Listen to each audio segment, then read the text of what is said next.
영국과 한국으로 가는 이원 축구 방송 이건 김정용의 해축통신 시작합니다. 먼저 풋볼리스트의 김정용 기자와 인사 나누겠습니다. 어서 오십시오. 안녕하세요, 김정용입니다. 반갑습니다. 영국에 있는 이건 기자도 연결합니다. 이건 기자 안녕하세요.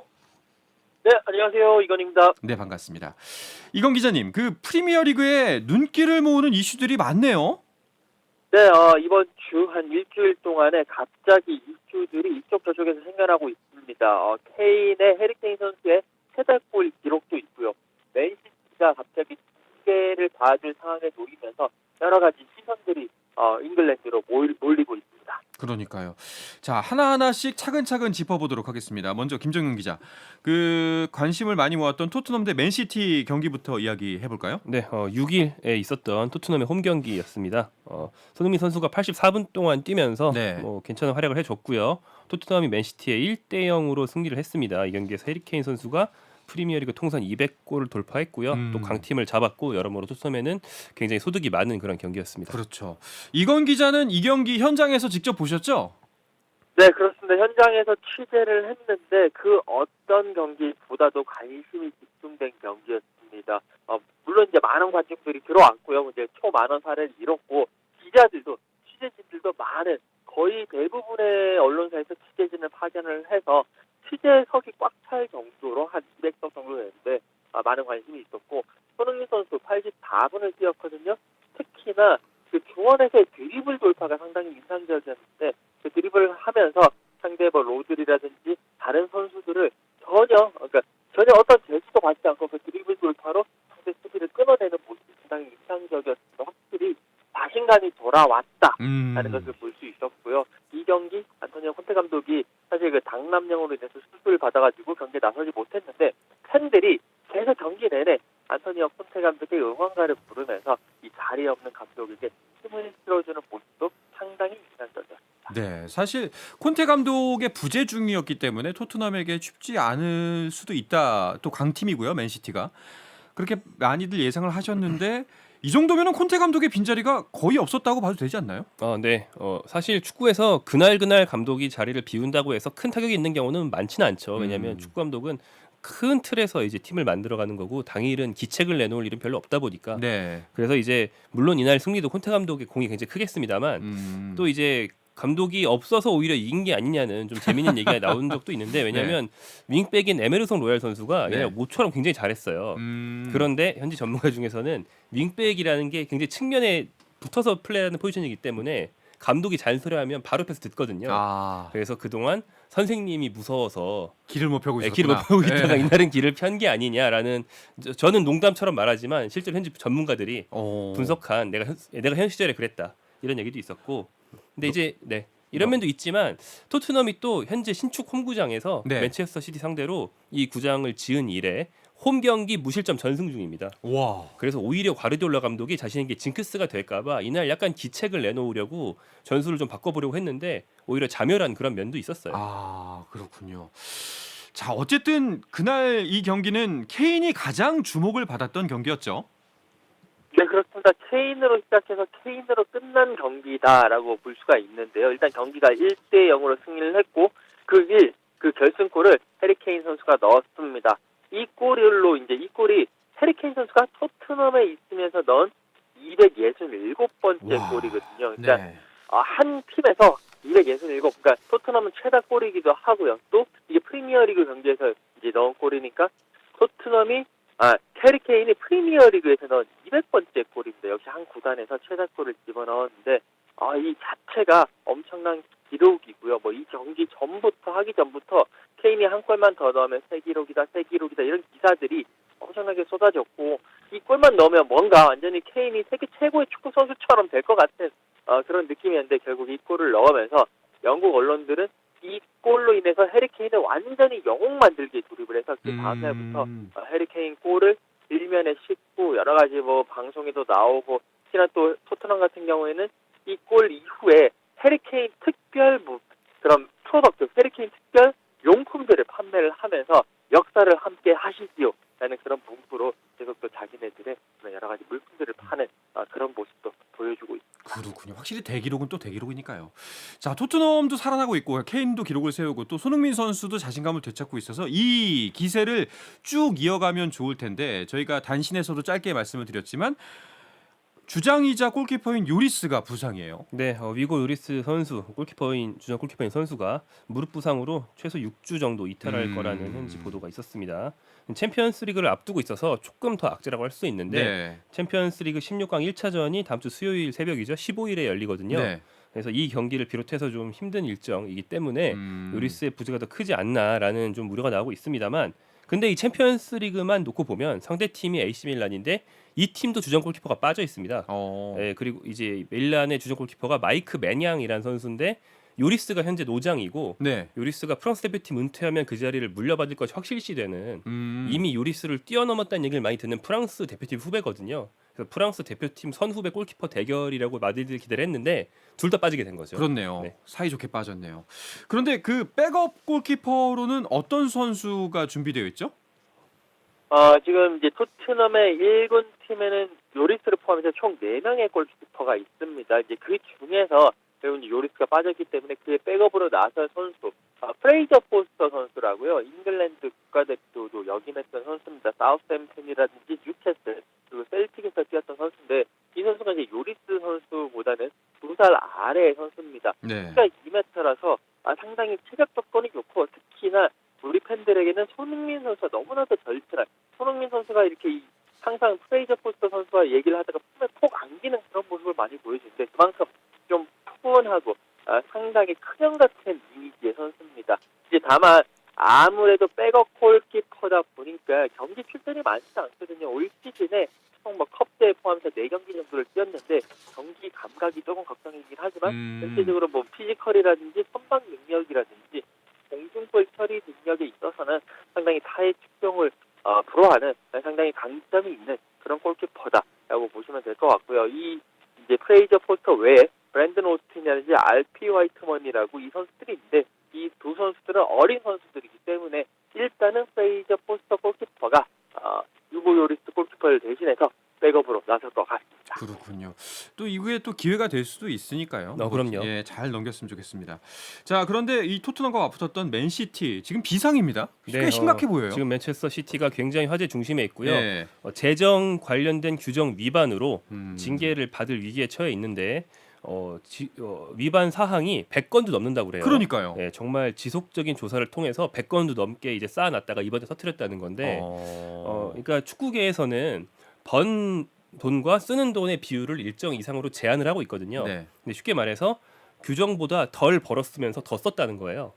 그래서 이제 덜 벌었다라는 측의 혐의는 주로 이제 모 기업이 아랍에미리트 쪽 왕가인데 거기서 이제 맨시티라는 팀에 지원해줄 수 있는 돈의 액수가 한정돼 있는데 맨시티가 영업해서 번 돈인 것처럼 위장해서 우회해서 돈을 계속 지원해줬다는 거죠. 둘째로는 지출을 실제보다 줄여서 보고했다. 그러니까 전 감독 만치니 감독 같은 사람들에게 실제로는 돈을 더 줬으면서 임금을 적게 준 것처럼 낮춰서 보고했다. 이런 여러 가지 혐의가 있는 겁니다.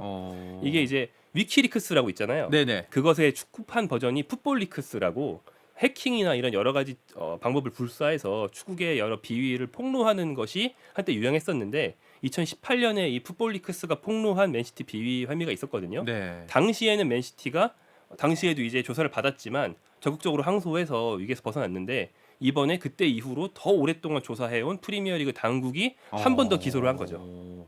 사실 방금 김정용 기자가 짚어주시기도 했지만 맨시티의 재정 관련 이슈는 뭐 이번뿐만이 아닙니다. 그런데 이번에는 조금 더 심각한 건가요?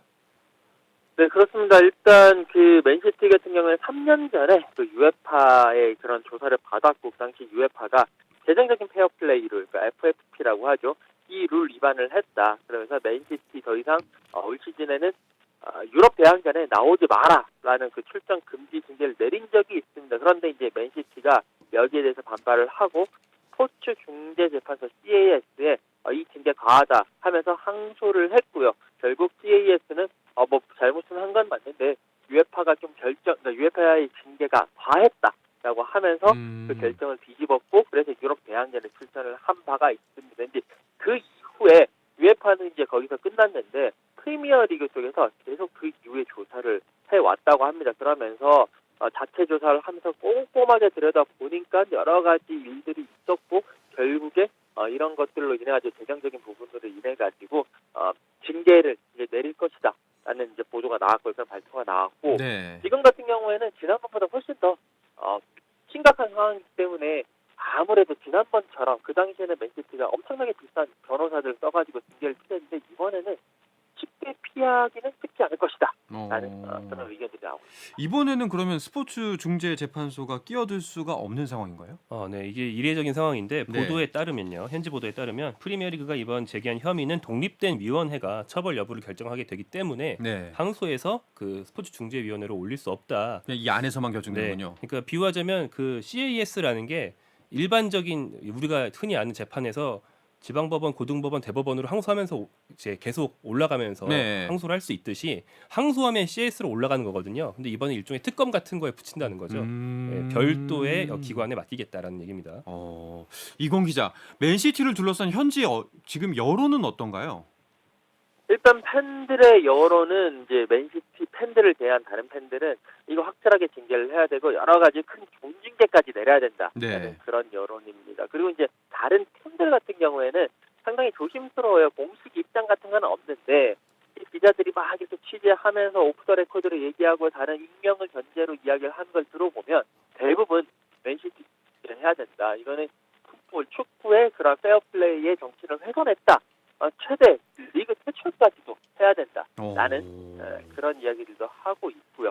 그리고 이제 UEFA 같은 경우에 3년 전에 맨시티에 대한 징계를 시도를 했다가 실패를 했는데 UEFA는 상당히 반기는 그런 모습을 보이면서 UEFA 내부에서도 맨시티 기소뿐만이 아니라 벌금, 승점 삭감, 리그 퇴출까지도 해야 된다라는 그런 강경한 입장을 보이고 있다고 합니다. 그러면은 리그 퇴출이면 사실상 내릴 수 있는 가장 무거운 징계 아닌가요? 네, 그렇습니다. 그러니까 이게 강등보다도 더 심한 얘기인데 네. 애초에 프로 구단으로서 등록될 자격을 이제 박탈한 위장해서 거죠. 네. 보고했기 때문에 그걸 박탈한다는 거는 뭐 1부가 아니고 잉글랜드가 5부까지인가요? 그 프로리그 자체에 발붙이지 못하게 아마추어 팀으로 바꿔버리겠다는 얘기일 수도 있으니까. 근데 이건 극단적인 경우고요. 이거와 비슷하지만 조금 더 약한 혐의로 최근 이제 리그에서 징계를 받은 팀이 이탈리아의 유벤투스인데 네. 유벤투스 같은 경우는 최근에 15점 감점 징계를 받았습니다. 그래서 적어도 승점 감점, 심하면은 이제 강등이나 퇴출 이런 일이 있을 수 있다는 식의 전망들이 나오고 있는 거고요. 맨시티나 유벤투스 같은 팀들은 사실 잘 먹고 살아야 리그 전체도 도움이 되기 때문에 그동안 그렇죠. 안 건드리는 분위기였는데 몇 년 전에 이제 슈퍼리그라는 걸 만들어서 리그 전체와 좀 척을 지려는 움직임들을 구단들이 먼저 보였기 때문에 이제는 더 이상 각 리그 사무국들도 강팀들을 감싸주지 않는 게 아니냐 이런 관측도 나오고 있습니다. 근데 진짜 사실은 뭐 김정용 기자도 약간 그런 뉘앙스로 말씀을 하셨지만 설마 퇴출까지 가겠어? 맨시티인데? 라는 생각이 좀 많을 것 같은데 현지 팬들의 반응은 어떻죠? 네, 현지 팬들 사실 맨시티 팬들 제외하고는 리그 퇴출 해야 된다라고 이야기는 하지만 현실적인 문제에 대해서 이제 생각을 하고 있기 때문에 사실 맨시티라는 팀이 만에 하나 정말 극단적으로 리그 퇴출을 가게 되면 맨체스터 지역의 정치라든지 경제라든지 여러 가지 부분들이 많이 이제 얽히고 많이 이제 붕괴가 될 수 있거든요. 네. 그렇기 때문에 현실적으로는 리그 퇴출은 말도 안 되고 정말 잘해봐야 혹시나 리그 강등 정도는 가능할 수는 있겠지만 그것도 쉽지가 않다. 프리미어리그 산업 전체를 지키기 위해서는 결국에는 3점 삭감에 벌금 정도 끝내지 않겠느냐 그 정도로 예상하고 있습니다. 알겠습니다. 이게 결국 사실은 돈 때문에 벌어진 문제잖아요. 그런데 이 와중에 또 맨체스터 유나이티드가 중동 투자자들의 관심을 받고 있다라는 뉴스도 있네요. 네, 맨체스터 유나이티드가 이제 인수될 것이다라는 전망들이 나오고 있는데 인수하는 쪽은 역시나 또 중동입니다. 네, 카타르 개 자본이 무려 12조 원을 투입해서 한국 돈으로요. 메뉴를 인수하는 쪽에 관심을 보이고 있다는 건데 현재 메뉴를 경영하고 있는 주체는 미국의 이제 스포츠 재벌이죠. 글레이저 패밀리라는 구단주입니다. 여기는 메뉴 매각을 추진한 지가 오래됐어요. 그래서 이제 메뉴가 워낙 비싼 기업인데다 글레이저 패밀리가 부채까지 다 인수해야 된다고 굉장히 강한 조건을 걸어서 인수자가 잘 안 나왔거든요. 네. 근데 이번에 드디어 등장한 것으로 알려져 있고요. 이 건 때문에 지금은 인수가 정말 임박한 것처럼 보이는 이유 중에 하나는 이 건 때문에 글레이저 패밀리가 이적료 지출을 완전히 제한해서 겨울 이적 시장 지난 1월에 맨유가 선수 영입을 한 명도 못했어요. 임대로만 영입할 수 있었거든요. 네. 그걸 보면서 이제 정말 매각이 임박했나 보다라고 많이들 전망하고 있습니다. 그렇네요. 이게 참 보는 시선이 양갈래로 갈릴 것 같은데 한쪽에서는 이제 맨유 팬들 입장에서는 그래 빨리 좀 재정적인 지원을 받아서 좀 더 우리 맨유가 풍족해졌으면 좋겠다라는 시선, 그리고 이 돈 노름에서 제발 이 스포츠를 독립시켜야 된다, 여러 가지 시선들이 있을 것 같은데 현지 반응은 어떤가요?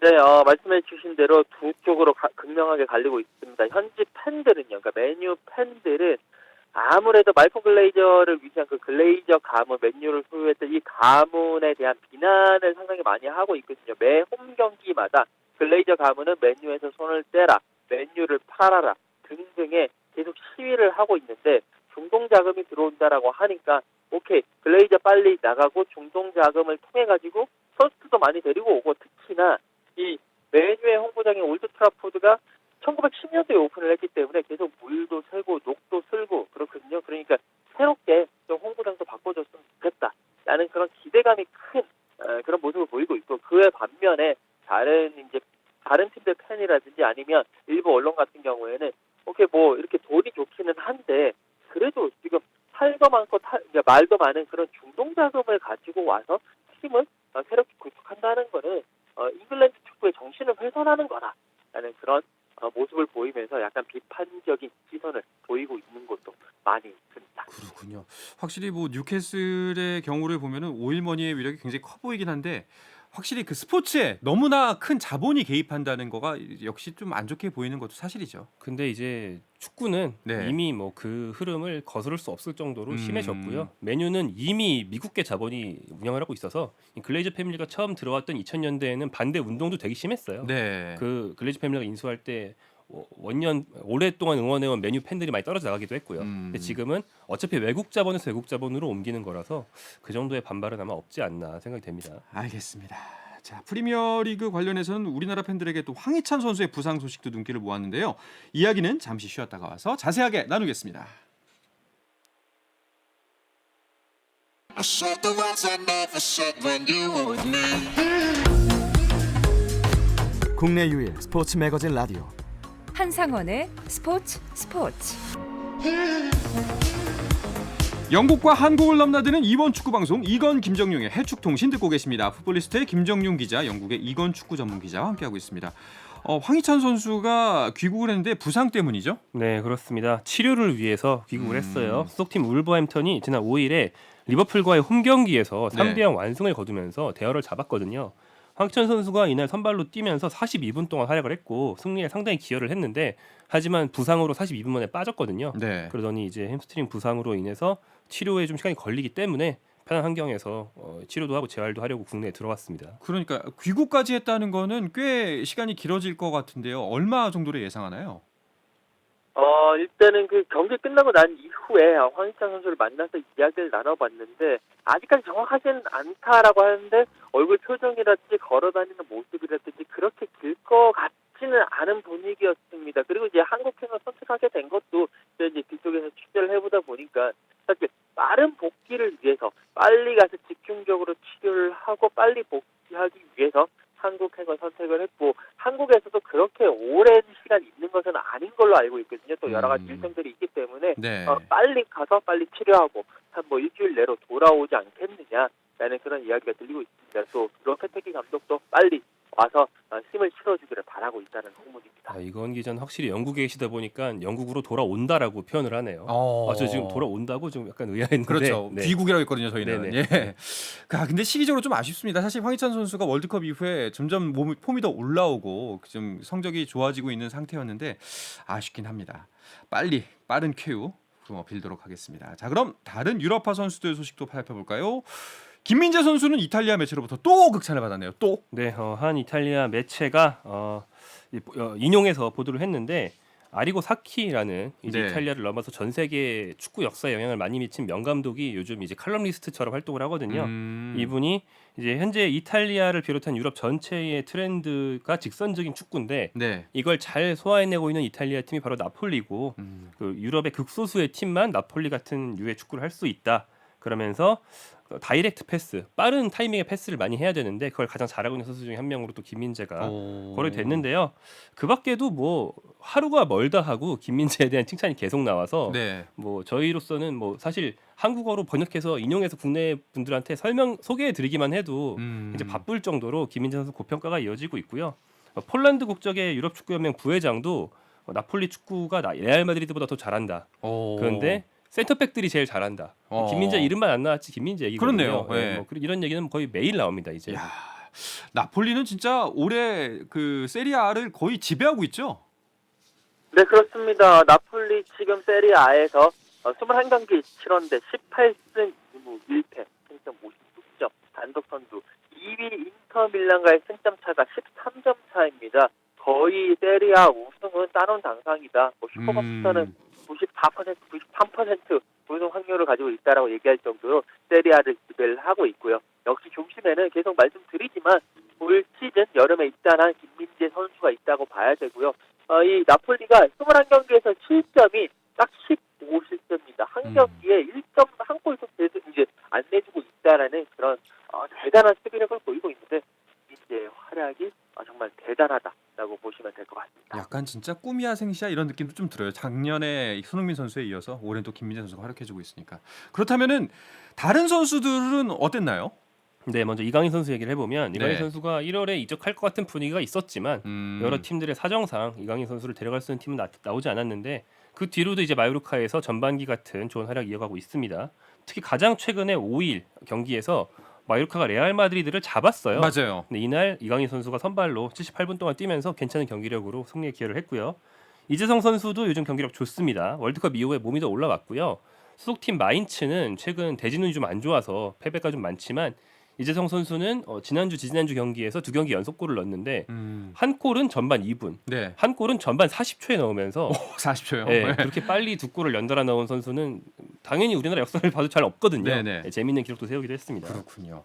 또 셀틱으로 이적한 오영규 선수는 계속해서 출전 기회도 얻고 있고요. 또 그리고 우리가 많이 걱정했던 황의조 선수는 K리그로 잠시 돌아왔습니다. 이건 기자, 황의조 선수 같은 경우에는 K리그를 거쳐서 다시 또 유럽리그 도전하겠죠? 네, 그렇습니다. FC 서울로 이제 임대로 돌아왔는데요. 일단 계약 기간은 6개월입니다. 유럽 리그 시즌이 이제 끝나는 시점까지 계약을 했고요. 서울에서 뛰면서 몸 상태를 끌어올린 후에 다시 경기력을 회복을 해서 원소속팀이 노팅엄으로 돌아갈 예정입니다. 거기에서 다시 원점부터 시작하겠다라는 그런 의지를 가지고 있습니다. 친정으로 돌아오는 것이 또 이제 황의조 선수에게 좋은 계기가 됐으면 좋겠습니다.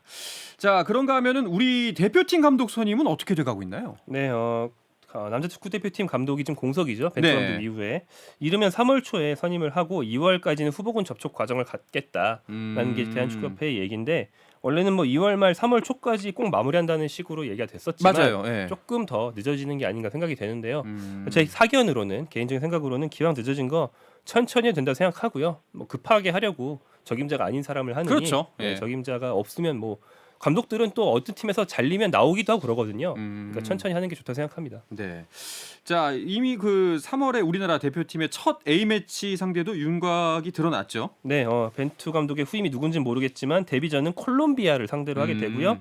3월 24일에 울산 문수구장에서 경기를 하게 됩니다. 아, 정기 좋군요. 네, 예. 그 다음 경기는 이제 3월 28일인데 남미 국가가 유력하고요. 장소는 서울 월드컵 경기장이 될 겁니다. 그렇군요. 이건 기자, 콜롬비아는 강팀이죠? 네, 그렇습니다. 콜롬비아가 지금 FIFA 랭킹 17위거든요. 우리나라가 25위이기 때문에 우리보다 8계단 높습니다. FIFA 랭킹이 뭐 절대적인 실력을 보장하는 건 아니지만 그래도 일단 강팀이라고 보시면 될 것 같고요. 다만 이제 월드컵에서는 아쉽게도 본선 진출에 실패를 한 그런 아쉬움을 남겼습니다. 콜롬비아 대표팀에는 이제 하메스 로드리게스라든지 또 손흥민 선수가 뛰고 있는 다빈손 산체스, 유벤투스의 후안 카드라도 그리고 루이스 디아스 리버풀에 뛰고 있는 선수 이런 선수들이 유명합니다. 그렇군요. 이번에 3월 말에 열리니까 뭐 새로 대표팀 감독이 선임된다면 뭐 약간 상견례 같은 느낌이 되겠네요. 시범 때라기보다는. 네, 그렇죠. 그리고 또 정식 A 매치이기 때문에 네. 유럽파들이 다 소집이 될 수 있거든요. 그러니까 오랜만에 국내의 새 감독, 선수들 또 국내 팬들 다 모여서 얼굴 보는 그런 자리 만들 수 있습니다. 알겠습니다. 이건 기자, 다음 취재 일정도 손흥민 선수 경기했죠?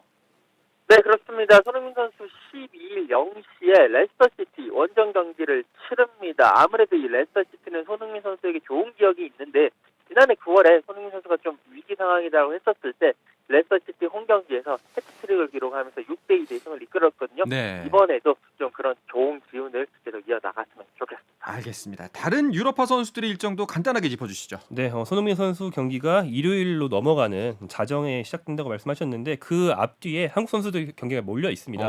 이재성 선수와 정우영 선수는 토요일 밤 11시 30분부터 경기를 하고요. 일요일 새벽 2시 30분부터는 이제 이강인 선수가 경기를 할 것 같고, 그다음에 월요일 새벽으로 넘어가서 오전 4시 45분에 나폴리에 있는 김민재 선수가 이탈리아 팀 크레모네세를 상대하게 됩니다. 알겠습니다. 김정용 기자는 이번 주말도 잠을 못 이루겠군요. 아, 그렇습니다. 알겠습니다. 이 이야기를 끝으로 이번 주 해축 통신은 마치도록 하겠습니다. 이건 기자 고맙습니다. 네, 감사합니다. 네, 풋볼리스트의 김정용 기자도 감사합니다. 고맙습니다. 네, 내일도 저녁 8시 30분에 뵙겠습니다. 한상원의 스포츠.